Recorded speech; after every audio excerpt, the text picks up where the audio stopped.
I have a lot of lockdown poems, mostly around my neighborhood, because that is the only place I could really experience for a long time.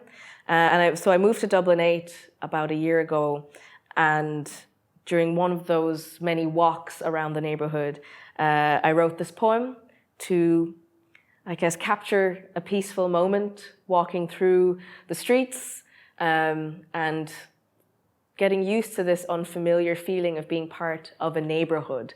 I'd lived in different apartments in different parts of the city, but not in places where there was a sense of community and a sense of neighborliness. So I haven't experienced that since I was a child living in America in that kind of cul-de-sac environment with a gang of kids on bikes.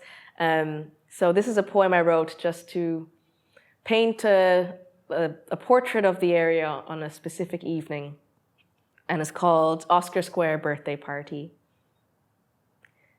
In the aftermath of a wintry spring, cherry blossom confetti lines the streets, tucked into the cracks of the gutters, skittering across the road under passing cars.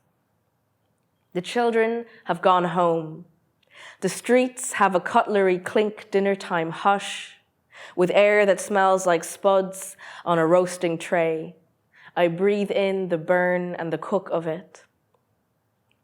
As a bloom of dark clouds begins to gather, bleeding into a Victoria sponge sunset, a cake-scented breeze teases past, whispering, "Make a wish."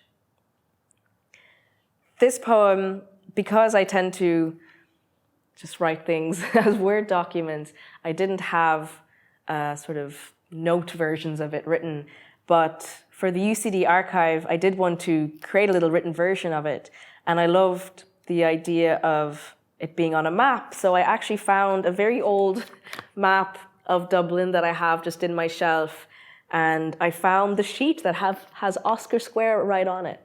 So, and I took some just thin tissue and glued it on top, so you can actually read the poem on top of the map of the area that I was walking through as I made the poem. So I hope that generations of people interested in UCD's poetry archive can enjoy this little gift.